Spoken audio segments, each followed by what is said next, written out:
Going live on this Memorial Day Monday, everybody. You know, John, this is where we cut our teeth on the holidays. This is how the show was originally born, nights and holidays. So here we are on a Memorial Day. Oh, just keep on swinging, baby. Keep swinging the pick, Haberman. Hopefully, maybe you're like Middlecoff. You're recovering from last night, getting ready for a day in the sun today. And so you're going to hang out with us a little bit if you're watching on the stream on YouTube Live. If you're listening to the podcast, we hope you had a relaxing weekend and day and whatever it is that you did. We're glad you're back here with us.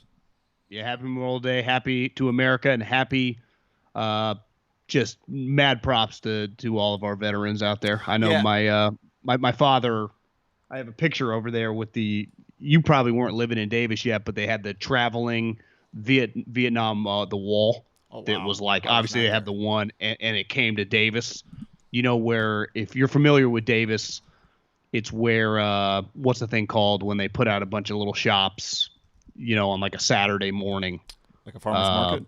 Yeah, the farmer's market in Davis. Downtown. Do you know where that was? You remember downtown. where that was? That little stretch of that green grass right there downtown. That's where they brought it. And I was like, I have the picture over there, pointed out the name. I didn't, obviously, I was young. This was probably like... He was pointing at his brother's name?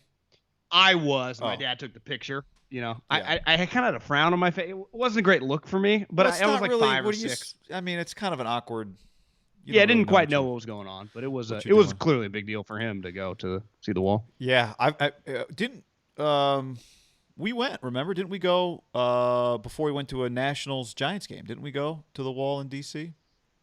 It's a good question. I've been a I don't couple remember. of times, so I can't remember if we went on that trip, but that's a pretty that's a quiet place. That is a quiet. Yeah. I guess you don't really say Happy Memorial Day, right? You say thank you. Yeah, you say thank you. For Hat tip. And a hat tip. Yep, and a hat tip. I was looking this morning at I put it on Instagram. Ted Williams baseball reference page. 3 years. Gone. No stats. Military service. Now, Ted did not serve in World War II. He was, those 3 years he spent training to Was be he in a the fighter Korean pilot. War? He was in the Korean. Yeah, he flew in the Korean War. Yeah. Yeah. But, obviously. But just to me, like when you look at that baseball reference, like that snapshot in time, Ted Williams, 3 years, just being a fighter pilot, came back in whatever year he came back, maybe 46, won the MVP. Yeah, no big deal. Like, we're like, oh, Buster Posey's playing well. 1 year off. Yeah, it's Ted, like, guy they call it the toughest generation of all time. If you were involved greatest, in WO2, yeah. and I call it toughest, greatest. You can combine those two. I wonder if he, if like the fighter pilot stuff actually helped. Like now guys would be like throwing tennis balls at each other, catching them with eyes closed, pointing out dots. The way like I Steph don't does think his training, I don't but think in the modern wonder if day it made him a better hitter. time he would have been a fighter pilot because he was too tall. Like, what I've always read about like the modern day fighter pilots with the planes, like in the 80s, like Top Gun type stuff, is the average height. Because isn't Ted Williams like 6'4"? Wasn't he really tall? Well, he was tall. Yeah, he's listed at 6'3". Yeah, for that generation. He might have been tall. Okay. I bet his eyesight. I'm not making a joke. I bet his eyesight was incredible. Yeah, but I thought the thing was it's just hard to, someone listening probably Get knows it better out than of me. it. It was just hard to fit. Yeah. It's just they're made for a guy like I think 5'9" to 6 feet range. That's why Tom Cruise, make fun of him all you want. Like he was actually size for most Navy SEALs. Maybe Jocko's an outlier. I think because the guy my brother's works for went on this hunting trip to Idaho, and he said we got there. He had this buddy who's a really rich guy. They flew out there, and SEAL Team 6 was there. Like they gave him a vacation. They took him there. This place invites them. And I was like, what were the size of most of them? He's like, honestly, if you didn't know they were SEAL Team 6, they're well-shaped guys, but they're not very – and this guy's 6'3", John. He's like, they're not very big, because you want to be fucking agile, right?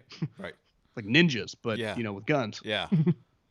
Yeah, I don't So, yeah. It wouldn't have been hard in the 40s maybe to find a 6'3" guy look like an outlier. what do you think they think of my my golf wound on my head? Does yeah, that toughness? That is, from what I heard, you never went down. You never called the trainer over. You did not force TV to take a commercial break. You hit your head on the golf cart. And I guess that cut through that. Did the hat kind of protect you? Yeah, what it is, it's not really a cut. I think it's just a deep bruise. bruise. It's kind of scabbing. I would imagine the top of my head is, pretty thin skin. And yeah, I mean, for a split second, a little intoxicated. I'm like, did I just get a concussion? I kind of shook it off. I mean, it rattled me. I hit it pretty How'd you solid. play after that? Not well. Not well. Golf injury is high on the list, probably, of embarrassing injuries I guess you can suffer in athletics. Yeah, this is, one takeaway I would have for TPT Scottsdale, where the waste management is, which every single human I've ever met that have attended said it is an incredible event. When you take away all the grandstands and the stadium elements of all the holes, it doesn't look the same. It's cool, but given the price point, now it might have been racked up a little bit because of the holiday weekend. Uh, you know, Again, solid course. It's cool to say you played there, I guess, but like TPC Harding and TPC Scottsdale, I would say just as a pure course, and obviously they have a fucking major at Harding Park. It's just a much better track. Like you just feel like Which that was one's a better track? Harding Park. Harding. It's just it feels bigger, just more dynamic. Because the most famous hole 16, you're used to playing in like Bryant Denny Stadium or something, right? You're like, yeah. But when you go there, and especially when you don't play the tips, it's 145-yard shots. You're hitting a pitching wedge. And you're like, is this? I thought this. What? They should have speakers blaring crowd noise or something to just kind of get you off your game a little bit. Yeah, I mean the coolest hole is the falling hole 17. It's like the drivable par 4 with some water on the left. I think Xander this year. Kyle Jensen, who I played with, who's buddies with our buddy Hawk because they played together at St. Mary's, was like, I had $100 on Xander to win, and he pumped it in the water. I remember that's when Koepka won, and he was like tied for the lead going into 17. So yeah, I mean it's all. I mean, Arizona's a great place, but that golf course was, I'd put on the overrated scale. Now it's relative, like it's not like you didn't get it on its best either, right? Like.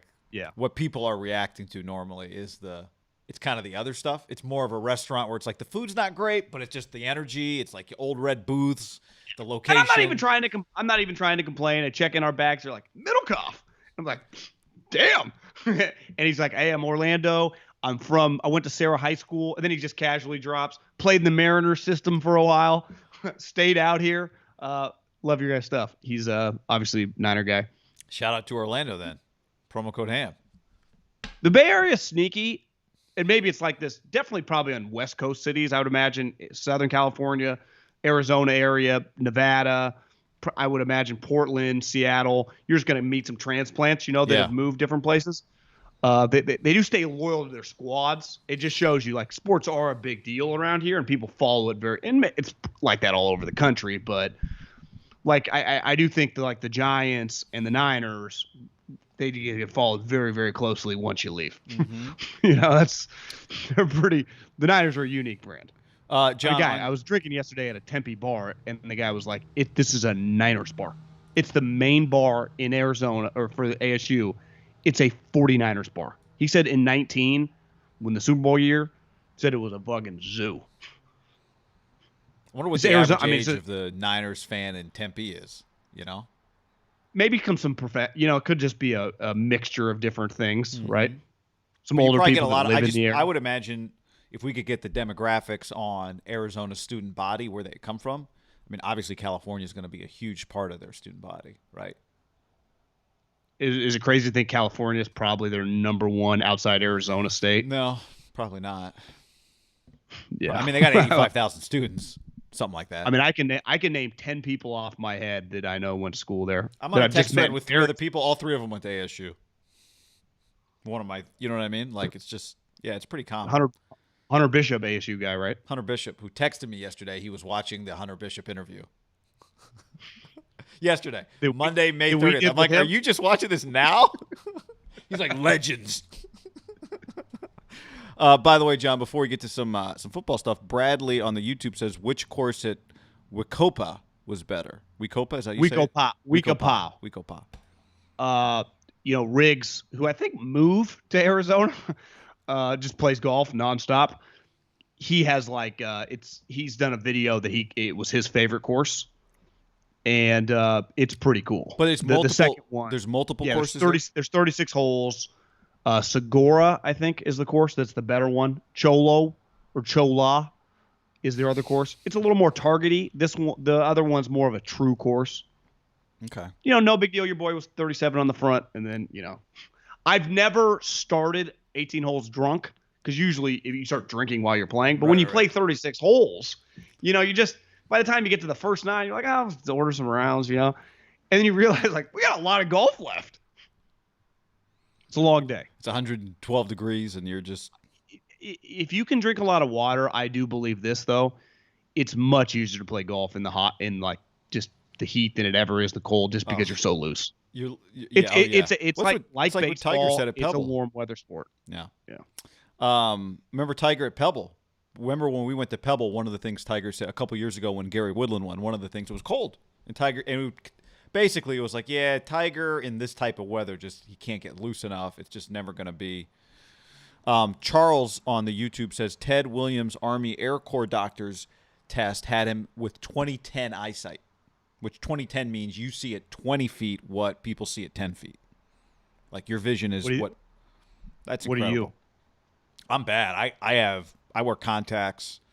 I don't really quite know what it means, but I'm like negative 3.5 in one eye and negative 3.75 in the other eye. It's pretty bad. Like I couldn't,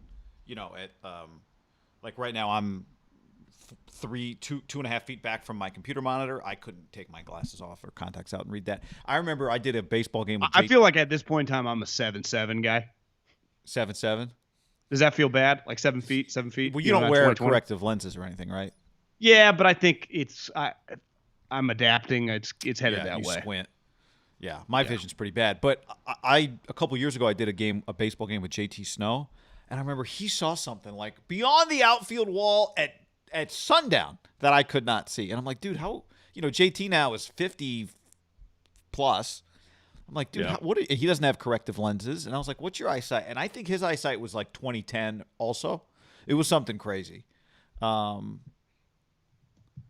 That's just elite human eyesight. I do think if we most guys are not Eric Sogard wearing corrective lenses.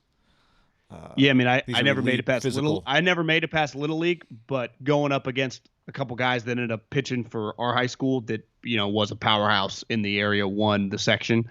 I remember thinking like, this is really, I can't see shit. It just ball gets there so fast. I can't imagine the faster it gets, and guys, even in high school, if a guy's throwing 85, like how fast that looks. Shout out to Davis High baseball coach Ethan Gavon. Good luck. Yeah, no big deal. All right, should we dive into some stuff today?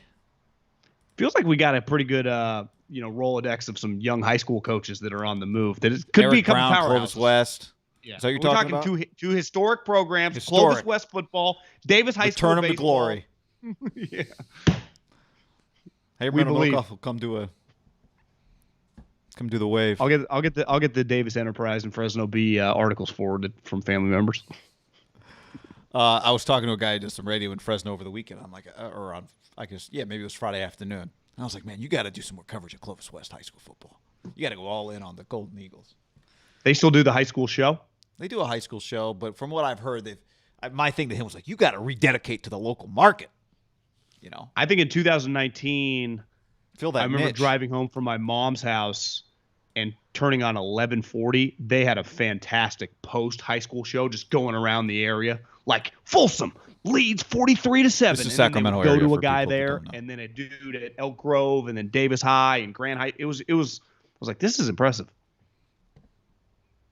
I love a good local high school show with like a call in, like I'm down here at Temecula, actually Kingsburg, and right now it's 42-41. Tyler Bray just threw 3 touchdowns, and you hear like cheering in the background, and like you can barely. The key is you have to barely be able to hear the person who's doing the high school football update. Anyway. Yeah, Oakland Tech against Folsom, breakout game for sophomore Bill Johnson. Those are the best, man. I used to do high school football like around like that show basically, and we would use the ESPN college football music, with the drums, and we just tried to make it feel huge. And you'd have like, we go now live to, Delano, where the 5A title's on the line. Whatever we called it, I don't even remember. Well, it's one thing when a guy like Oklahoma or Alabama or USC has a breakout game because you can Google him. You're like, wow, this kid was big time. When you hear that like in your car, like a sophomore or junior, That might be the greatest moment of the guy's life ever moving forward too. He'd Absolutely. be telling that story for a long time. It'd be like I Remember the remember night I it'd had be- three TDs against Visalia. Broke 2 tackles on the 4th one. the key was it's like TPC Scottsdale, like in the Central Valley, and wherever you guys are, whoever you are, wherever you're listening. In California, Central Valley high school football is huge. Crowds are big. Yeah. I love a town where where people are mad that their college football team plays on Friday night because it hurts the high school attendance. That's always a big battle. Yeah, I'd say it's, from everything, I've never been to a high school game there, but just reading about it and watching it from afar, I mean, they've done enough television shows and movies. It feels like, and I'm saying this is a compliment, like a poor man's version of Texas, but it has a feel like it's in, Where are you it's talking closer about? to that. The Fresno area. You never went to a high school game in Fresno? No, I'm talking about Texas. I'm Oh. saying Fresno has Yeah, that yeah. type vibe. Obviously not quite as crazy, the poor man's version, but I'm using that as a compliment. I remember I did a arena football game at a high school in Katy, Texas, and it was an incredible stadium. Did Incredible. you guys feel it? It was indoors. Nobody. Can you play arena football outdoors? No, I don't It doesn't think so. work. Did Maybe they we draw the drove lines to by. make it a I don't smaller even- I stadium? honestly How'd don't they really do that? remember other than we were there. Yeah, maybe we drove by. Maybe that's what it was. We were in Katy and we drove by the high school football stadium. We must not have Gotcha. played there now that I think about it. Because Bolitnikov's son wanted to see it, probably.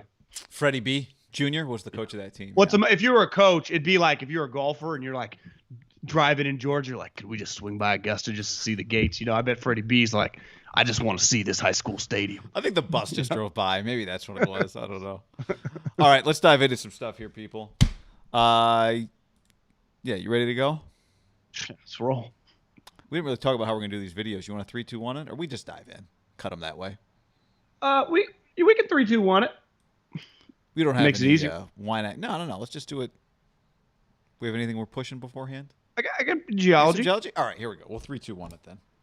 This is part of what you watch here, and Daniel says Ohio high school football sneaky nuts. I believe that YouTube comment. Yeah, I do too. Oh, by the way, iTunes mailbag. Leave us a review on iTunes. In that review, 5 stars. Leave us a question. We will get to that on the mailbag at the end of the week. We appreciate that. YouTube channel. We're obviously live doing this. We do every show. We post a bunch of videos. And yeah, go check that out as well. Haberman Middlecoff. Okay, here we go, John. 3, 2, 1. Hey, what's up? I'm Guy. I'm John. It's our YouTube channel. Subscribe to it. Give this video a like. Yep. Also, podcast below in the description. Brought to you today by, among other people, geology.com/ham. Geology.com/ham. 40% off the trial set, John.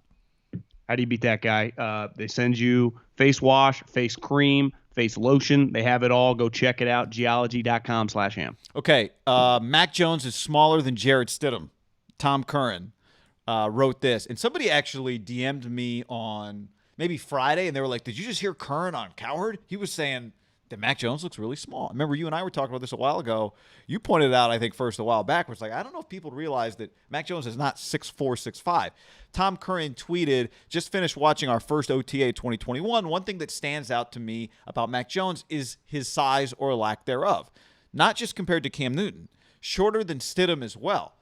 Really will need to fill out his frame as well." So he's saying not only is he not tall, he's actually not particularly solidly built. Remember one thing that we've talked about with, turns out, Jimmy Garoppolo, Jimmy's not fat. Jimmy got thicker. Jimmy put on weight, put on muscle. And, watching Trey Lance, some of the clips we've seen of Trey, looks impressive. I would say, here's one question I have, Middlecoff. If you put a number 50 on a guy, does that make him look smaller? Yeah, but the knock on him was physical stature was not impressive relative to the other 2 guys that he was in the group. He was in a pod, right? We've used the word a lot over like the last year of like working pods. Like there was a pod of 3 guys once we knew the first and second pick, and 2 of them were physical freaks. I mean, Justin Fields is a blue chip 5-star elite physical freak. Trey Lance is one of those come out of nowhere, like, damn, a little Carson Wentzy. Like, this guy's playing where? And then there was Mac Jones, who was the most accomplished, who won the biggest, who they don't play each other, but was unreal. Like, him and Fields' team played each other, and he dominated. But there were 2 knocks on him. One is, and I think that Bill probably saw some of this, not the height, but his body, I would say, has a little Brady Michigan vibe. Just flabby. Well, it does feel like just that's kind of where white the comp guy comes from. Yeah, and Part of it. that will change. Moses Cabrera, the strength coach at New England, Is there a Bulldog was in at Fresno State when we were there. Yeah, no big deal. And he's been there now a decade. That guy's body. I heard Lombardi say this on one of his pods like a month, whenever the draft pick. He's like, listen, I've been around Belichick to know long enough. Like Mac Jones physically, not height wise, but just definition, flabbiness, that's going to go away over a year span. But it takes some. You don't just, as anyone, try to lose some pounds. It takes a little time. But I think the crazy part is like, listen, Cam is a physical outlier. Cam might look big if Tom was still there, right? Cam's huge. And Tom Kern, who's kind of an old school Big J, who's one of the rare ones that's still moving forward that I have a lot of respect for. He's not trying. I don't think he was trying to like get a lot of retweets. He's just saying it's pretty glaring. Jarrett Stidham, not that tall of a guy either, and he just looks a lot bigger. Now, he's been in the league for a while. You and I were talking, like, leading up to the draft, that the thing that was going to be hard for Kyle to overcome was until he played a game and went after the draft and in OTAs and training camp, you're still a long way away from a game. It's probably not going to be kind to Mac Jones. And the other thing is the Niners, like, they have established blue chip players on their team, right? Kittle. And Kittle's not, he's not Gronk. Like, he's not the tallest. You and I have been around him. Like, he's 6'3", but like 6'2 3/4. Like, he's not 6'5", but he's a blue chip player in the NFL. Trent Williams is truly a blue chip at all. Athletic ability, size. I think Fred Warner's become one. Like, they just got guys that when they walk out of that little stretch at practice or in a game, they just looked apart in the NFL. It would have been hard for him to overcome I just wonder if some of his teammates were like, this is the guy? Well, right? Also, right, the Patriots, one of the issues with the 49ers is that their quarterback, who's also not huge, has gotten hurt a couple of times. Now, Jimmy, it doesn't feel like he's gotten hurt because he's not, it's not been an issue that he's not 6'5", and that's why he's getting hurt, right? But he has been hurt a couple of times. And I think that's kind of a different spot to be in, because when we think about quarterback height, what we're talking about is, one of the things we're talking about is can you handle the physicality of the game? Now, as it turns out, Russell's, any issue that Russell has with height, it's not the physicality of the game. Even Kyler, we'll see with Kyler as time goes on. Baker, we'll see as time goes on. I think the other question is just your offensive linemen are 6'3", 6'4", 6'5". Can you see over them? Can you make plays? There's multiple reasons quarterback height comes in, but it's not just height. Kyler got tossed this year on that Thursday night game. And he wasn't quite the same the rest of the season. Yeah, he was not healthy the whole year. But this is where it's twofold on Mac. It's not just the height, right? It's the physicality. So if you had another guy out there that looked like Garoppolo, the other issue would be, does this guy, and this is one thing that Curran tweeted that I didn't have the tweet here, was he looked really good, accuracy on air. His arm wasn't particularly live. Again, so you walk this guy out there next to Garoppolo. He's not much bigger than Jimmy, or he's not bigger than Jimmy. He's not thicker than Jimmy. And then on top of that, his arm's not better? You'd go, what? Right? Well, his arm's not better than Jimmy, for sure. Well, right? Yeah, that's what I'm saying. It's like it would really have looked, again, we're relitigating something that didn't happen, but this is where, at least with the Patriots, there was an extra spotlight on Mac Jones because he's a first-round pick and not a second or a third-round pick. But he's in a different bubble than he would have been in San Francisco, even though the light's plenty bright in New England. He didn't get picked over anybody else there. I think if Kyle was defending Mac Jones, and I bet he does still, he would say, well, Mac Jones played with 5 offensive linemen. The Raiders took one in the first round. The Eagles took one early in the second round. The only reason because he was injured, he would have been a first-round pick. They have other guys that will surely be first and second round picks, right, as their careers go. None of them are 6'2", right? He's playing with NFL enormous offensive linemen. But my pushback is like, yeah, it's just easier. Like, it's not even debatable. Even though it's hard what he's doing, it's harder to do what he did in the NFL. To me, the thing that I don't like the fit. Like, you could have justified the fit out here. Plays 8, depending on the year, 9 home games at Levi Stadium. Maybe you get a rainy December, but at worst, what are you playing? Like a 65-degree day. There are going to be several days that are 95. 65 and the everyone in the Rams. stadium's like, oh my God, it's so hot. Oh, Yeah, it's like, oh, 65. build me out of the sun. build a big umbrella for us. Arizona's inside. The Rams are inside. So minimum, that's 10 good weather games. Seattle, depending on when you play them, which I think this year's early in the season there, is going to be pretty good weather.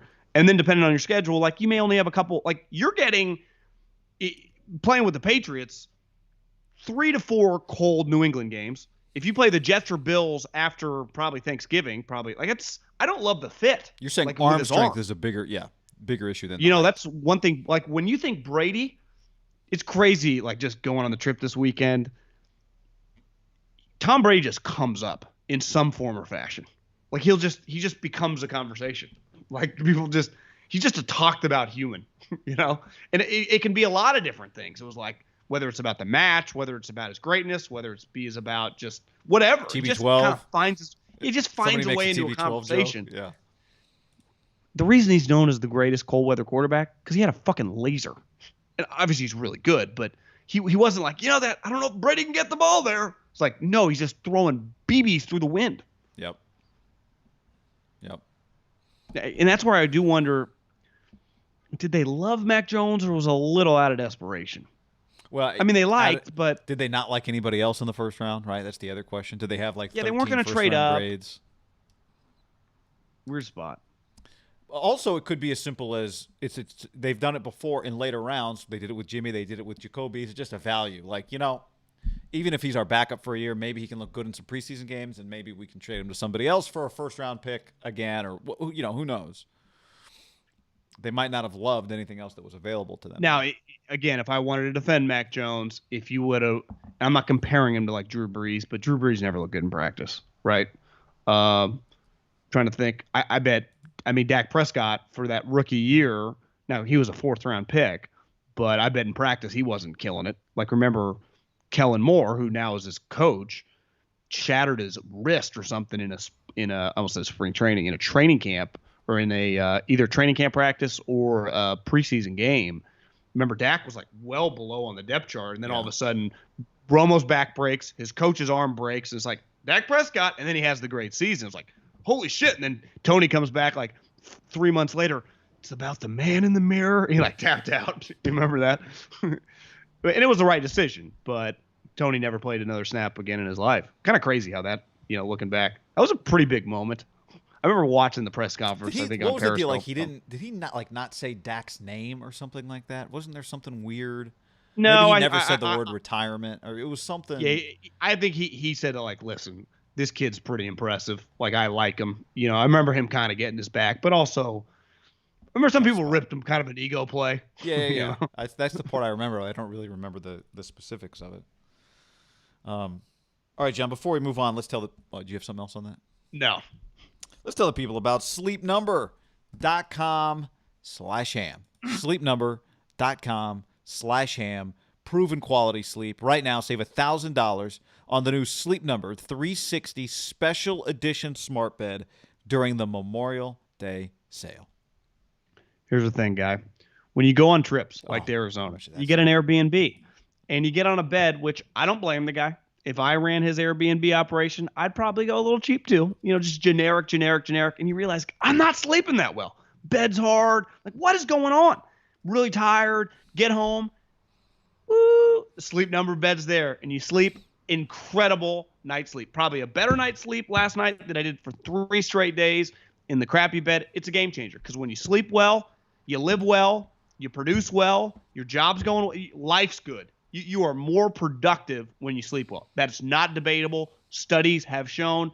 Guy and I can attest. Yep. Helps you recover faster from exercise, from injuries, from illness, from a long weekend, whatever it is you're doing. Get your bounce back, reduces anxiety.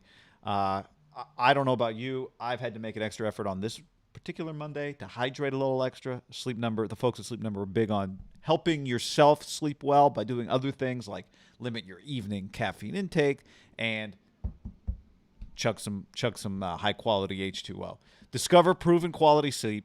Save $1,000 on the new Sleep Number 360 Special Edition Smart Bed during the Memorial Day sale only at Sleep Number stores or sleepnumber.com/ham. Yeah. You know what? Football morning in America. You want to do an intro? Is that what we call it? Football morning in America? Yeah, let's do an intro. Okay, let's 3, 2, 1 it as people are starting to figure out that we say. All right, 3, 2. Hey, what's up? I'm Guy. I'm John. It's our YouTube channel. Subscribe to it. Give this video a like. Yep, podcast below in the description. You need to subscribe to that as well. Podcast brought to you in part by geology.com/ham. Get 40% off any trial set. Plus, get on the new sunscreen they got. Yep, I mean, my neck's burnt. I need some. I've been putting on some of this morning lotion, night lotion. Last night, you a little drier after get some sun exposure. Geology.com/ham. Get on it. Football morning in America. Peter King. Here's what he writes. ESPN reported last week the Falcons have been offered a first-round pick for Julio Jones. I'm skeptical of that, but we'll see. If Atlanta had that offer, one GM with interest in Jones told me last week, they'd have made the deal already and just said, we'll announce it next week. Peter goes on to write, it could be that the Falcons may end up with a first-round pick in a future draft beyond 2022, but I believe they have not been offered that yet. I was told a while ago by a source I trust that the Falcons would accept a hard second-round pick in 2022, meaning no condition on Jones's playing time, with no responsibility to pay Julio any of the $38 million he has coming. That seems like the most logical outcome. My guess is a hard second-rounder.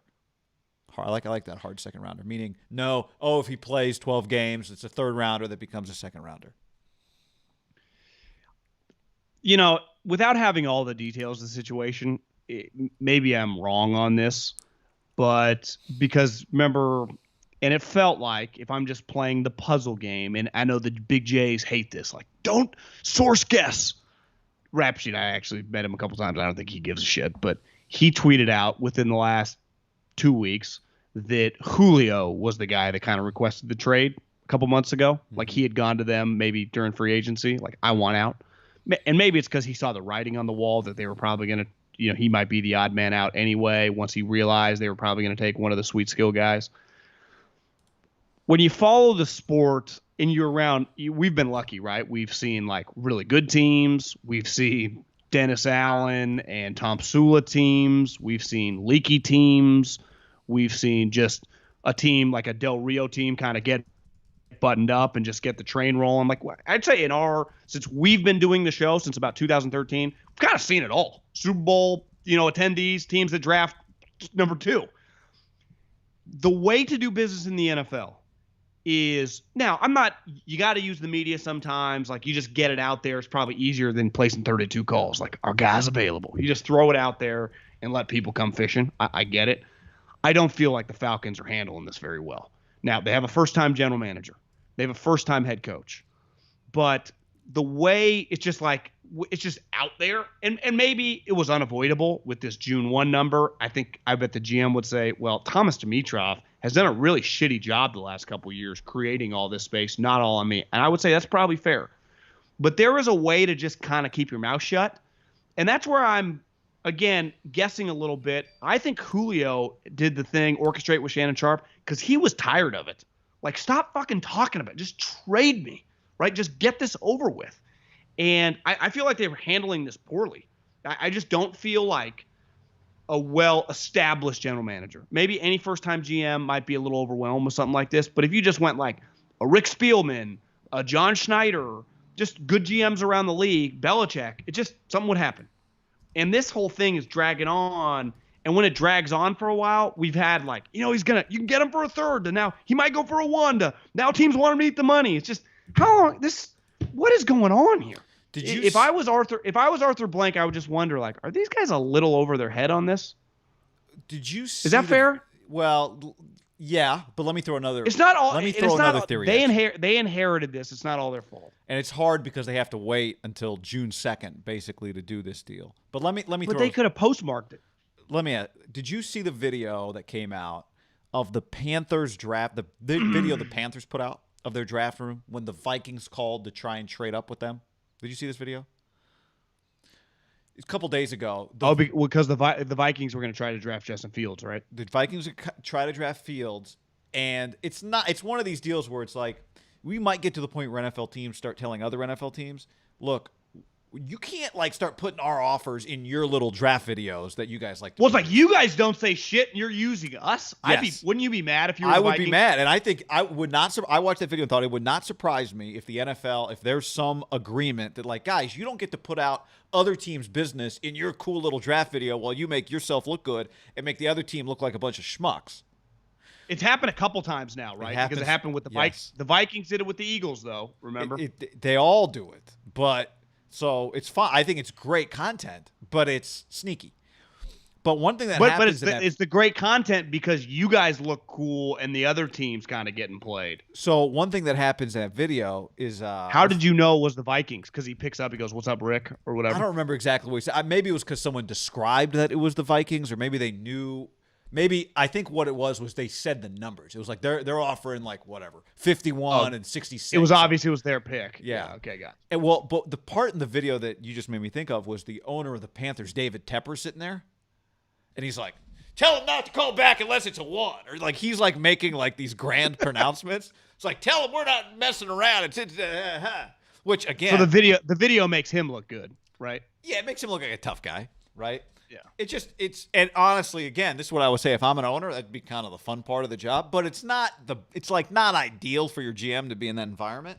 I wonder if one of the challenges for Atlanta is they can't get a 1 for Julio. They can't. But I don't think. But Arthur Blank is going, you're telling me you can't get a first-round pick for this guy who is one of the greatest players in the history of our franchise, one of the best players in the NFL? I think when we've done this before, I think when you factor in the longevity he's had on the team, right? He's been there for a decade. Dion was there 4 or 5 years. I mean, this guy, when you've been there that long, it's just, I think he's the best player in the history of their franchise. So you're a new GM and you want to prove, you want Arthur to be like, look at my guy wheeling and dealing. You trade him for a second-round pick and that's it. I don't know that you feel like you won. But again, I don't know that they can. I would be surprised if they got a first-round pick. So I don't think it's possible. And we were talking about this before we jumped on. I do think it's very relatable to a housing market, buyers and sellers. And it's clearly right now a buyer's market for Julio. I think a lot of teams are thinking they can get Julio. Like, can we get him for a second and they eat $6 million? Right. Like that typically with Julio. And then so I used Diggs last year. I think Spielman is widely considered just a super high level GM. And it was clear, right? They had their run-ins with Diggs over the years. It was like clearly kind of a diva, but they also kind of embraced it, and he was producing that it worked.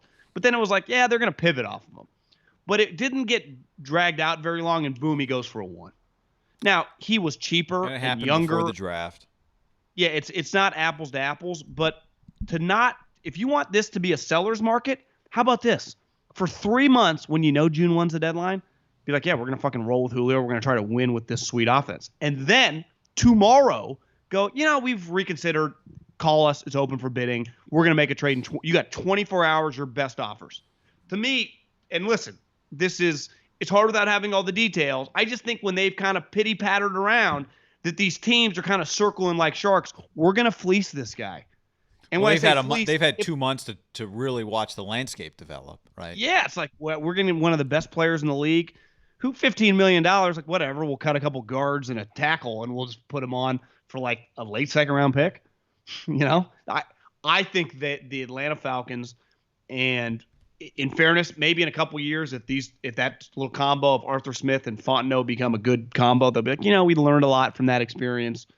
And it's hard. Like if you and I, any job you do, if one of your first acts of business is to do something like this, it's probably pretty overwhelming. Right? It's like, I don't want to look bad because there'd be an insecurity in a public type job of this is going to hang over my head forever. Especially because right? I think they think what I think, what a lot of people think, he's still a good player. Yeah, so you got a second round pick for a guy that's going to go. And by the way, who's calling? Wouldn't the move? Russ, the Patriots, the Niners. It's like, oh God. Packers, the Colts. Yeah. Wouldn't the move guy have been to tell every single person that called, like, he's on our team, like, we're going to try to win this year, and then pivot like right now? Yeah, but again, here we are at the end of May, beginning of June. I still don't know how much you're, really getting for him, even if you just sprung it on people. But maybe you get someone Yeah, to really I- act this is against second not- and third, because it's not like they've traded him yet. So everyone's already made moves for the team. right. I think one of their issues is like they don't even necessarily have enough money to sign their rookie class because they're so up against the cap. Now, a lot of teams, and it's the reason why June 1, even if this Julio situation had never existed, is a date. What sucks is there are going to be some veteran players that like you're going to be some rap sheet and Schefter tweets over the next week of like, so-and-so got cut, so-and-so got cut, or so-and-so is either takes a pay cut or he's gone. You kind of use this date to then get closer. There are several teams, guy, that can't afford to sign their rookie classes. But I think they tell you, well, it doesn't, we're in no rush. It's May 31st. We've got time. We understand that. The difference is it's a lot easier to like cut a starting defensive tackle that you think's replaceable and pull the trigger on trading Julio Jones. Like you said, to like, we're just going to give, okay, Seattle offers us a second and Julio's going to look sweet there and we might not be good. And then all of a sudden I'm potentially out of, say what you want about taking over the Falcons job. I do think Thomas Dimitroff, the one thing he just has with the owner is like, you know, he did take him to an NFC Championship game, took him to a Super Bowl. Like, you are following a GM that just, not some disaster, like a guy that drafted some elite players, a guy that took the team to like high levels with the organization. If you're just a joke for a couple years, how fast does the owner with enormous money go, is this working out? I would feel pressure if I was the guy to like try to impress. That's an underrated part about football GMing. Probably is probably no different in like European soccer. You see Chelsea beat Man City. Is when you're a new coach, a new GM that isn't like Ron Rivera, right? Or you know, a guy with like pelts on the wall that just is comfortable in himself. Of like, I got to impress this guy. Like, imagine like the one thing Rule has is he's so rich, but you would have to. I'm gonna watch that video later today. Like, this guy's just kind of looking at me. I mean, he's one of the greatest stock investors of all time. He's worth billions of dollars. The Fitterer, the new GM, like the draft is like, I kind of want to look like I was wheeling and dealing. Yeah. Right. See Absolutely. this, Tepper? We'll Tell take him no. three threes and 4 4s. Call me back, Billy. Tell them they're crazy. Yeah. We can talk about this from a Niners perspective too. The Panthers do put out a lot of good content. I'll say that, by the way. Go watch some Panthers content. We can talk about it from a Niners perspective. You want to do that video? Yeah. We could charge to just teach classes on how you run a Yeah, just how you make the a sausage. podcast business. Should we 3, 2, 1 that one too? Make it a little Hell yeah. tighter. Tighten this one up. 3, 2, 1. Hey, what's up? I'm Guy. I'm John. It's our YouTube channel. Subscribe to it. Give this video a like. Podcast below in the description. Check out Gabby.com/ham, sleepnumber.com/ham, and geology.com/ham. Geology.com/ham. 40% off. Get on it. Good product. So I was thinking about the Niners from this perspective. June 2 is when we get to, presumably this week, maybe something happens with Julio. And I've been on the record as, I would say, against trading for Julio, not because I don't think Julio is a great player, but because I think the Niners' draft capital should be used at other positions. I think they've got really good receivers that they can win with, and they've got to make sure that they're able to continue to evolve as a team over the next couple of years. But I think if I was going to play devil's advocate on that point, I would say this. The argument for Julio is stay aggressive. Not you traded a lot for Trey Lance, so you need to save your future draft capital. But what if you made the argument you traded a lot for Trey Lance, so you need to stay aggressive? That empires are built on aggressiveness, not on passivity, and that even though you can't just be blindly aggressive, you've got to go for it in the right spots, not just all spots. Wouldn't you argue that Kyle Shanahan, knowing Julio Jones as well as he knows him, you could easily make the case that's being aggressive in the right spot, not being aggressive in the wrong spot? And so I wonder if the Niners are looking at it that way. Like, we went all in on Trey. Let's keep pressing. We think we have an advantage. We were aggressive, and it worked. Let's keep pressing that aggressiveness. I was thinking about it from this perspective. If you're Kyle Shanahan or John Lynch today, and you just went really aggressive on Trey Lance, you traded what you traded, you did the month of evaluating everybody, you got him. Now he's in the building. You like him, right? Do you feel better or worse about the fact today that you were aggressive? I think today you're probably feeling a little emboldened, like we were aggressive, and we think to this point, it's still a long way to go. He's got to be a good player, but it went pretty well. Like we feel good about what we just did. Let's do it again. I could see them feeling that way. I really could. Well, the Rams are good. The Rams are a good example. They just keep putting their chips in the middle of the table, and I don't think they get enough credit for how successful they've been. Like, and someone tweeted at me like probably within the last 4 or 5 days about like, should the Packers be disappointed that over the last 30 years they only got 2 rings? Like, well, they actually went to back-to-back Super Bowls with Favre, and I googled like that game. Like, it was a barn burner. You know, Elway's historic. It was tied 24-24 in the fourth quarter. I bet if you just sat down with Holmgren and Favre to this day, they'd be like, yeah, we easily could have won that game, right? Rodgers has been to 5 NFC Championship games. Like, they've had a lot of success. My point is success, like what the Rams have done the last 4 years, is very, very successful. Tom Brady is the ultimate outlier. And maybe the Chiefs now are a team that, like, anything less than a Super Bowl berth is a disappointment. But I can't even say, like, they got to win every Super Bowl. Like, if they're going to Super Bowls, especially once you already have the one, like, part of the thing with the Bills, like, they never won the one. But if they just keep doing what they're doing, like, that's a success. The Niners, and part of being aggressive like the Rams, they always feel like we're just always all in on their team. And I think part of it is they're going after really good players. And for the most part, with the Niners, they've done the same. And I think Seattle's a good example. They've done the same. It doesn't mean it always works, but with that mindset, I don't think Belichick gets enough credit over his 20 years. I was thinking when you were talking about the, empires that are built on aggression, they had so many moments, throughout the 2000s that really built the culture to like take it to the next level in the 2000, I guess it would be 10s, where they signed Corey Dillon. Remember, he was like this malcontent with the Bengals. Mm-hmm. And he was awesome for him. Rodney Harrison, they went and got him. And then like when they pivoted to the team that the middle era that actually never won a championship, they traded for Randy Moss. They signed Wes Welker. They just got really, really aggressive. He was always Revis in the 2010s, always making moves that were just, people are like, he's just really conservative. Well, I'd say if you check out his history, he might trade a Logan Mankins or a Richard Seymour or Asante Samuel when he thought like, yeah, I'm not going to pay him again. Right. I'm not going to give him a third contract. But it wasn't ever, I'm just kicking a good player to the curb, unless Chandler Jones actually came up when I was in Arizona, because we were talking about John Bones Jones. I think they knew when they were trading him he was a really good player. Just maybe they didn't feel comfortable, right, when he went in naked to the precinct. Station. I think the conversation was he having. I had thought that he just didn't know where he was going, but someone was saying, and I think this is correct, he was freaking out. Yeah, he was freaking out. He had like a drug overdose, right? Or what? Yeah, not an overdose, but like he was having an episode. And he went to the police station. He was a bad trip. Yeah, synthetic weed help. Or something. He went for help. He just didn't have any clothes on. Right. But it turns out, like I think the Cardinals have been. He's easily been, I'd say, their best player the last 5 years. Right. He's been fantastic. I remember Joe Staley being like, "Jesus, this guy's hard to block." I remember he had a quote after a game, and you just watch him. He's a dominant player. But yeah,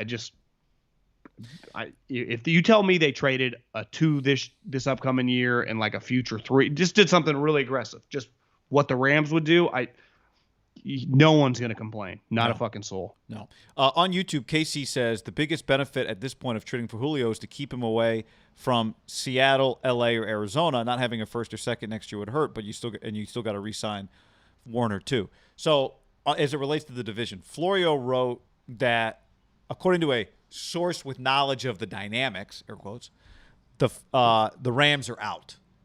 Which to me, when I read that, I think, well, okay, the Falcons are saying they want a first, and the Rams don't have a first until 2024. Because you agree the Rams would gladly give next year's 2 for him. We wouldn't hesitate. Yeah. Be like, yeah, we like Tutu Atwell and the $3 million or whatever we're paying Deshaun Jackson on game bonuses, but yes. And then I guess Diana Rossini on Sunday said that the Seahawks have talked about Julio and that Russell has talked to Julio. Now, again, like that, I think some of what's happening here is the Falcons are trying to create a market, create a little urgency. I still think they'd be hard-pressed to get a 1, but I don't buy the Rams. That could be a Pete leak. Like, Russell said he talked to him. We're happy about it. You can play general manager too. Placating him. Yeah, Russ had a great idea. None of us had thought of it. Here's the thing, though. When I say Julio, and I was on a text chain with a couple guys in the NFL, and they're like, "Where do you think?" And I'm like, "Well, I would never ever discount the Rams or Seattle because this is Pete's alley, right?" Yeah. Those two teams, that mindset they have, and that's where the Niners are still trying to figure out their lot and land. Like the Rams established it. I'd say, Pete, historically, they would have no problem trading like a 2 and a 4 or whatever for Julio. Again, money. People are like, milk off the cap. That fucking does not matter. I cut 4 guys tomorrow. There are several veteran guys that coming off a long holiday weekend probably didn't sleep that well because their agent's like, just be prepared. Like, am I good? I don't know. Maybe the agent's lying like, you're good. You're like, I don't know. The guys get cut like that. Well, it's one and of if you tell me that they got Lockett, Julio, and DK, that is pretty dominant. That to me, because Russell, I know how Russell looks with Seattle, is almost even scarier than the Rams. And we'd all agree the Rams would be scary with them. But those guys, I mean, those 2 humongous dudes and a little guy who's honestly he's like the most underrated player in the NFL that no one talks about, right? Tyler Lockett. All he does is score touchdowns. It wasn't underrated on the guy Habib's DraftKings team last year. If Seattle's at the 5-yard line, they're going to do this play action crosser, and Lockett's going to be wide open in the corner. Can anyone cover that play? I've seen him do it 15 times. It's either that or the front pylon to what's the guy's name? Not Hokett. Hollister. Jacob Hollister's going to catch one. One-on-one. He'll have like 8 feet past the linebacker on the weak side of the play. One catch to his helmet looked like David Tyree. The problem for the Falcons, John, is they're trying to drum up all this action. Is like two of the most aggressive teams in the league, the Rams and the Seahawks, and then the Niners, who I'm not calling them one of the most aggressive teams in the league, but Kyle, who would love Julio, none of these teams have first-round picks. The Seahawks don't, and so if you're Atlanta, you don't want to trade them for a 2023 first or a 2024 first. Like you can't do that. Well, I think it kind of hurts their negotiating power. I do feel confident saying this. If the Niners and Rams both had a 1 next year, I don't think the Niners would do that deal. I do think the Rams would. And I could not first, yeah.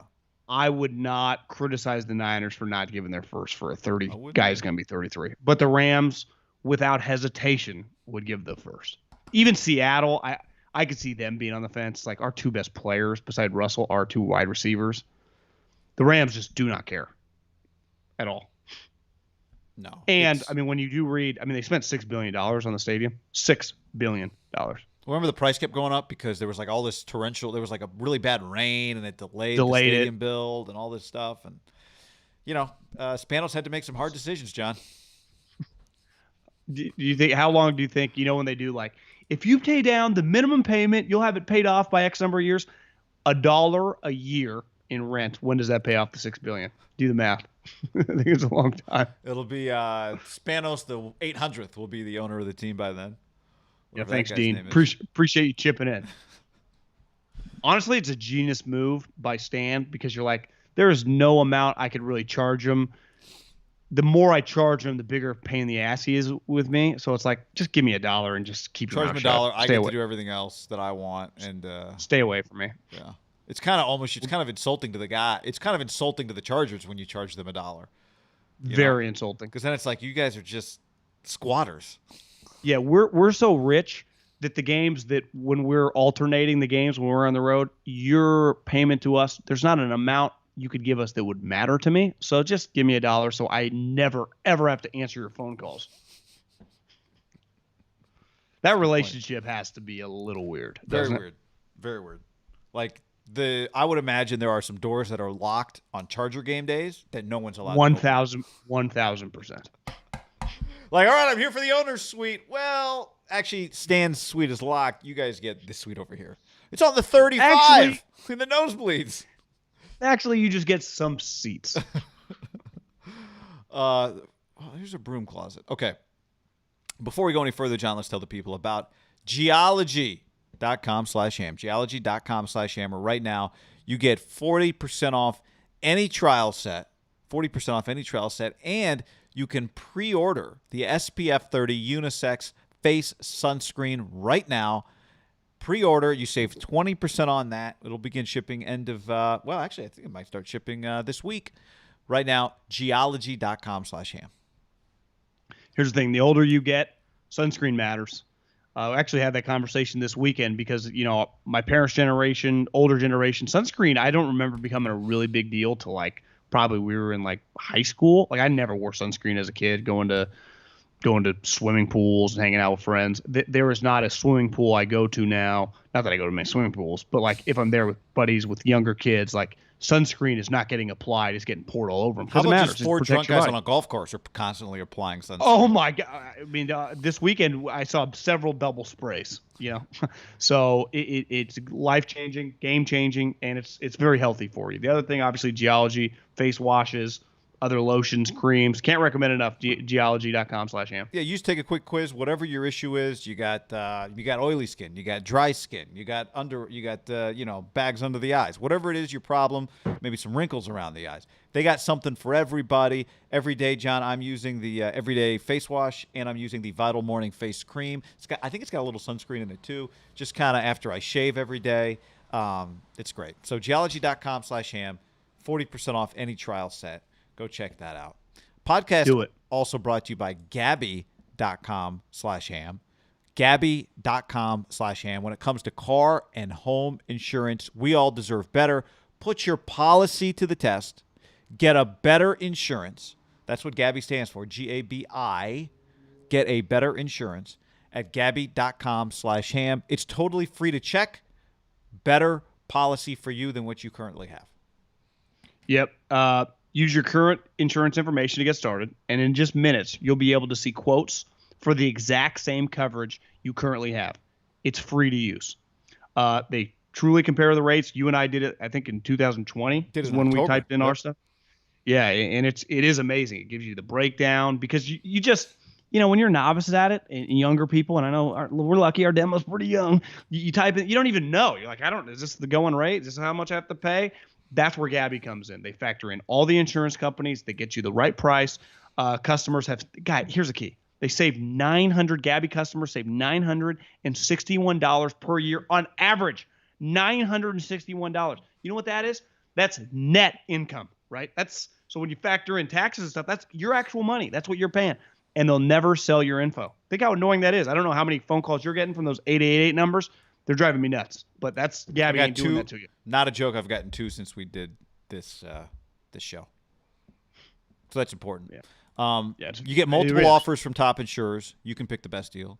You save time. It quickly matches your current coverage with almost little to no manual entry. And you get peace of mind. You rest easy knowing you've explored your options and you have the best price. It might be that you currently have the best price. It'll tell you that. Tell you that. So here's what you do. Put your policy to the test like we did. Get a better insurance with Gabi. Gabi. Totally free to check. No obligation. Gabi.com/ham. Gabi.com/ham. Gabi.com/ham. Gabi.com/ham. Yo. You want to talk about McVay here for a second, given everything we just talked about? Yeah. So we've been talking about this actually for a few weeks, you and I. We just haven't really gotten to it on the podcast. So we can do that now. You ready? 3, 2, 1 it? Yeah. For the people? 3, 2. Hey, what's up? I'm Guy. I'm John. It's our YouTube channel. Subscribe to it. Give this video a like. Podcast below in the description. Go Check subscribe. out Geology.com/ham. 40% off all trial sets. And you can pre-order the new sunscreen. Geology.com/ham. So McVay's about to come out swinging. That's the other part of this. With or without Julio, I think one thing the Niners, the NFC West, the Cardinals, the Seahawks, everybody just has to be ready. When you go back and look last year, it's crazy. The Rams, John, were 22nd in the league in points last year. 22nd. And I was listening to, a couple weeks ago, I was listening to a podcast. I don't remember, it was one of the Rams writers was on and said that one of the things last year, McVay was just frustrated because he couldn't really do some of the basic stuff he wanted to do offensively because of the limitations they had with Goff. And that was Stafford. He's going to be ready to start throwing the ball down the field a lot more. Then he goes and signs Deshaun. Then he drafts the very fast Tutu Atwell. McVay is, I know you told me you listened to his Flying Coach podcast the other day. I haven't listened yet. But I think McVay's treating this year like Sean McVay's comeback story. Even though we don't really think of him as he was been gone, I would think that he looks at himself as I did not get to do what I do in the NFL. So I'm fully prepared for the Rams to make a very concerted effort to be a top, 15-10 offense this year. Yeah, to me, there's a video that he does have a lot of Gruden's mannerisms. To say the main difference is he's very successful, and John right now is just not. And then it's not like a Raider shot. It's just a fact.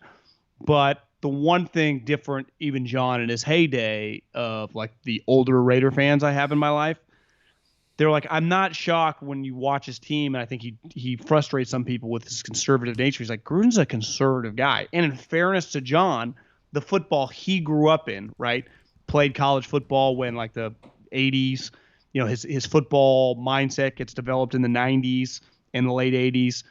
The game was very conservative. We've often talked about Andy Reid.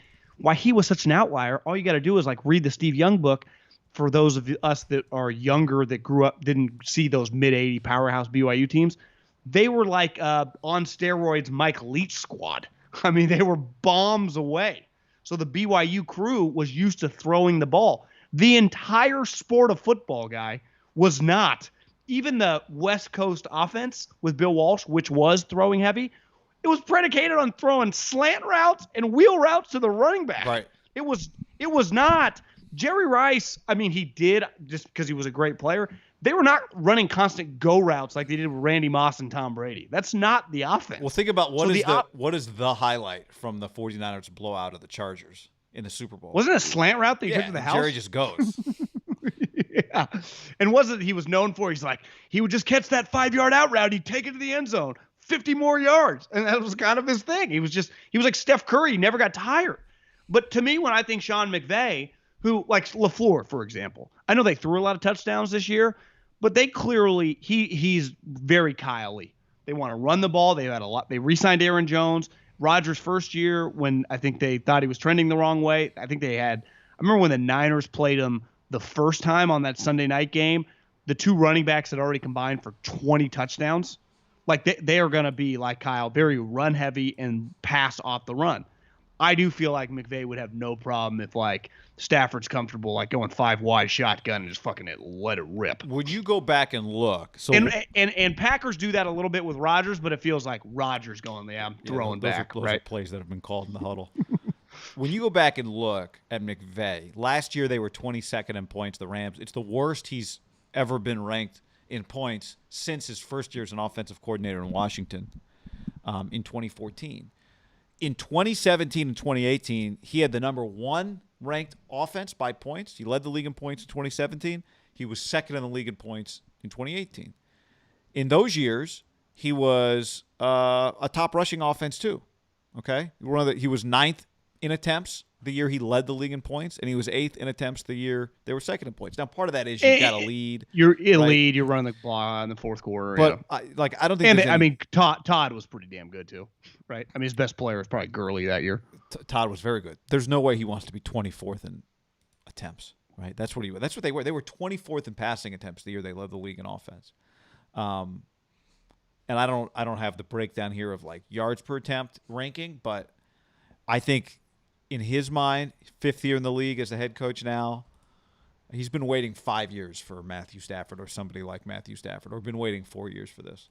Well, and maybe I wonder if he'd tell you if you were around him, like they thought that Jared could just maybe not obviously be Matt Stafford, but could just keep getting better, and he got capped, right? They just found out he had a ceiling because they did sign him that massive extension. No way they did it without Sean signing off. And Jared was a lot better, I thought, in 17 and 18 than he was in. I mean, it's not even debatable.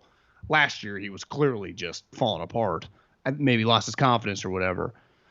I can't recommend the Flying Coach. I texted Traeger. I'm like, that was really good.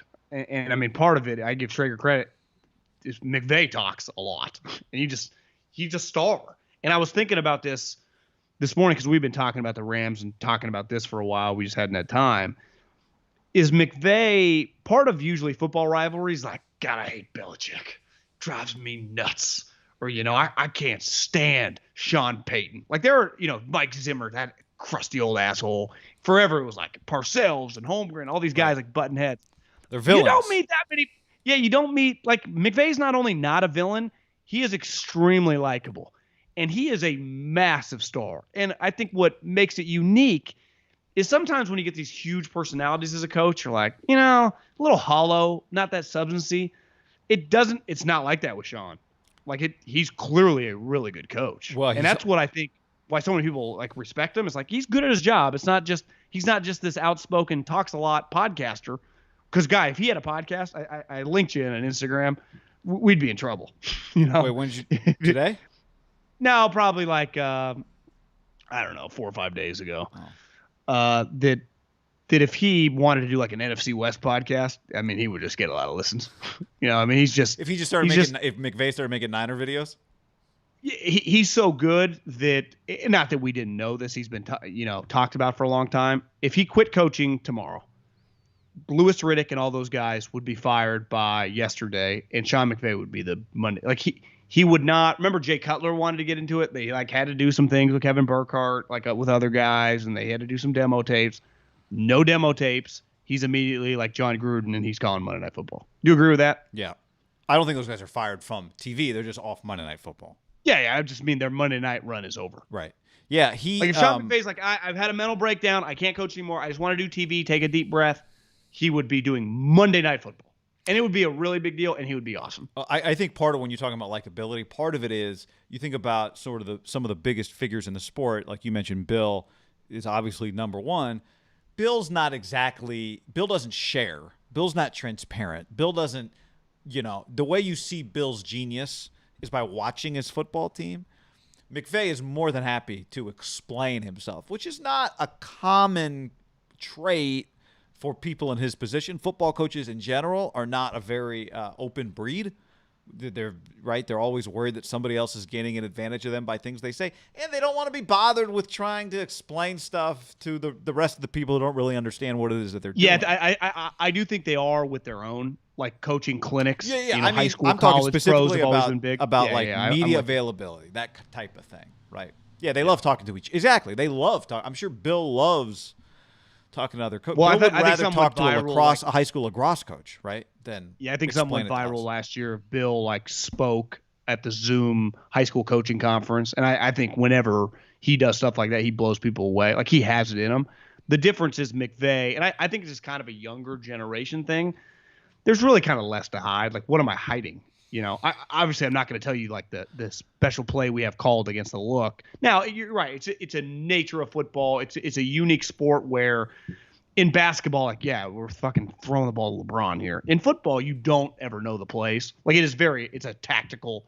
It's by far the most tactical game, right? Because even in baseball, if I do some crazy shift, I can see where you're shifting when I'm up at bat, right? I know where you're sitting. In football, it's always he hit the look. He hit him with the cover two, but then they shifted to a zero blitz with the defensive end dropping into the flat, and the other guy, the rover, rotating. It's what the hell are they even talking about? But that's part of. And then they hit him with the look that they gave in 2017, but they brought the dude in the fly motion. Yeah. And there's but a lot going on. Kuechly recognized it just because he's got a fast CPU in his brain.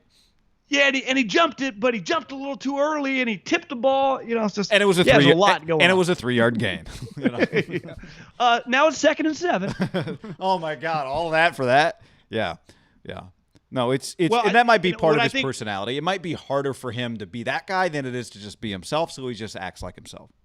And I've always thought the key, in my experience, just around football coaches, but the more and more we've done just around other people in life. If you are true to yourself, and in different businesses it can make people uncomfortable, you're more likely to have success than trying to be someone you're not. I think most of the case, right, with what make the flying coach thing cool is it all comes back to Mike Shanahan. And one thing Robert Saleh said was they asked him have you been bugged yet in New York? He's well, I have a mask on when I go in place so people don't recognize you. And they all started giving him Robbie, you're pretty recognizable. You're a bald, darker guy. They know who you are. But his point was and then McVay talked about, and LaFleur too, is working for Mike. There was just kind of a standard set how to treat random fans and the way to, and you just realize all these guys kind of came up and they're all pretty. It was one of those that we'll look back the Walsh, Seifert, just that whole tree. And it really started with Bill Walsh, changed all these people's lives forever. Right. Changed them all forever. Even Andy Reid and John Gruden, they're all directly connected to Walsh, even though they never quote unquote coach for him because it was Holmgren or it's just that. Mike like Shanahan. Doug Peterson is kind of a several, right? He played for big those time. guys. He played for Mike Holmgren. These guys are all connected. When we talk about Kyle a lot, it's really Mike, right? Because Kyle was not the head coach. Mike had to hiring like just all these guys. Now it turns out they've all financially changed a lot of lives, right? Yep. And he's a key one that and he connected to Gruden, two Grudens and a Shanahan. This guy, I don't think I've ever been more dead wrong on a call is when Okay. because when he got hired, I think he was 31 and I was 32. I'm like, this is going to be impossible. Like no chance this is going to work. And obviously you don't know anything about him, right? Besides just the younger guy. I guess you'd heard his name because he was the youngest coordinator ever, I think, in NFL history when Jay started letting him call plays, right? At probably like 27 or 28.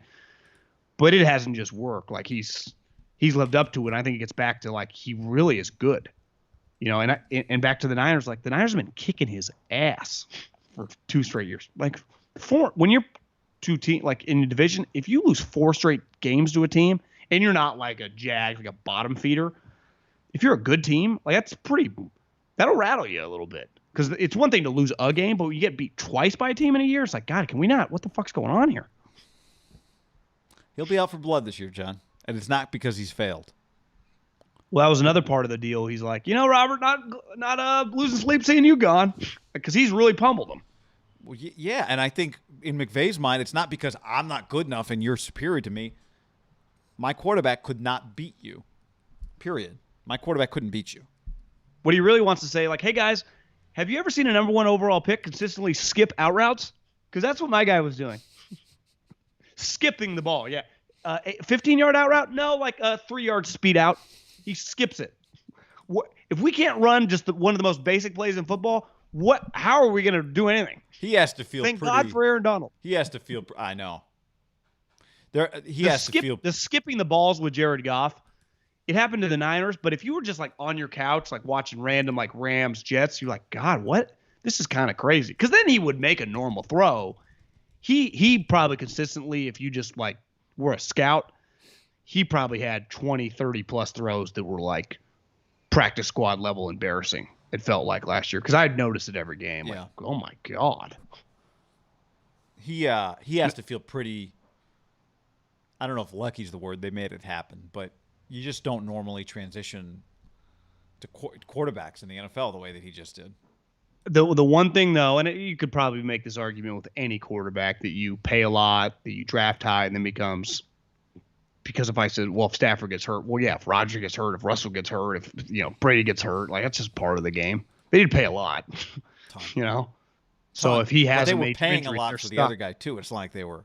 I mean, it was already picks. Money that was spoken. I know, but they probably looked at it like this isn't costing us nothing. Like it's costing us wins and it's costing us money.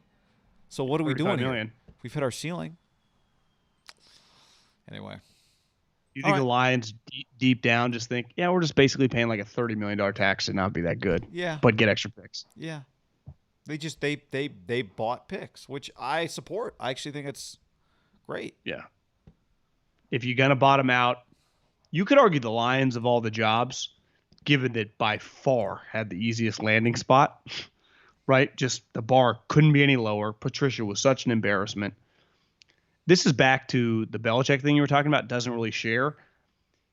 One thing was clear, he doesn't share with his people in his building, right? So he has these guys that go out on their own and they just – because one thing I remember reading an article last year, the Crafts were like, he tried to be more inclusive, which when I read that, like you can't – you telling me a 67-year-old Belichick is like, I'm just going to be more inclusive now. Like, that's just not that's not who he is. Clearly Mike Shanahan was that type of guy, right? Because all these guys don't go off and have success if you weren't sharing with them and giving them responsibility and that kind of thing.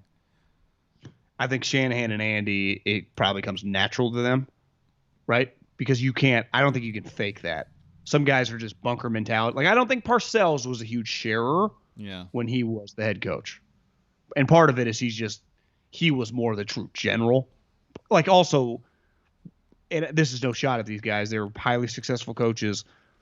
But Tomlin and Harbaugh, I do think it's harder to just share, like, pure leadership as it is like scouting ideas, coaching scheme ideas. Like that's pretty easy to share. It's harder to be like, I had this feeling we had to I just give them the day off and go to the water slides. Shit that like during a training camp 5 years ago that worked or whatever. We'll these grown see men at water Wednesday. slides. Yeah. Like that to me is a little, you either got that or you don't. But like if Shanahan's, hey, this running scheme against this look has worked in the 80s, the 90s, the 2000s, it will always work. So when you're in a pinch, go to this play. If you're ever in a short yardage, that's type stuff that is Belichick always sharing that stuff. It does feel him and Josh, their relationship is as strong as any assistant he's ever been around, right? Last couple of years, I felt like they've gone and they're traveling together on the pro days and kind of joined at the hip. Yeah. But you could also argue, like, okay, if Bill's interested in drafting a quarterback, it would be malpractice to not bring his offensive coordinator with him, right? You would think that, yes. It's pretty basic. I mean, should he get credit for that? I think it's in Bill's interest just for quote unquote legacy, for things to be, for him to set up whenever Bill retires, for him to set up Josh to continue to succeed, because Bill will get continued credit for that, particularly if he found the quarterback. If Mac Jones is the quarterback for the next 10 years, Bill will start getting some of that credit. Yeah. By the way, on the YouTube stream, Pat asks, "Who's delivering pizza?" I mean, we always say, order the ham pod at Pink Onion Pizza. Oh yeah. Was that like did something come up about pizza? I don't know. I think he just wants to know where to get some pizza, and he knows that we like pizza. Yeah. Our guy Who Matt. doesn't? Go see our guy Matt. Oakhurst, you've played out there, right? Country Club. That's Matt belongs out there. He keeps inviting us out there. We haven't been able to go, but we appreciate his pizza and his pasta and his dessert items. So he works in the city and lives out in the East Bay? He lives in the East Bay, but his restaurant is in San Francisco. Pink Onion Pizza. Gotcha. Yeah. You got any pizza lately? I have not had pizza lately. No. I mean, lately, like within the last 4 or 5 days. Yeah. I need to get some Pink Onion. Yeah, I'm hungry right among now, other actually. things. All right, well, we'll be back this week. Don't forget mailbag. Wednesday, we'll let you know what time we're doing that. We might have something that we're doing in the morning. We'll see. But either way, another pod coming. Get your mailbag stuff in for the weekend mailbag and all that. Anything else to report? Yeah, keep them coming. Have a good week. Share with your Summer's here. friends. He's here. Yeah. Tell your people. Tell your Forward people. podcasts and videos. I mean, do what you guys do. Yep. Any chance you get, just say, "Hey, we're Middle Cuff. Those are my guys." When you're talking sports, Tell just them. find a way to work us in. Yeah, come on, people. Yeah. All right. Later, everybody. Thanks for hanging with us.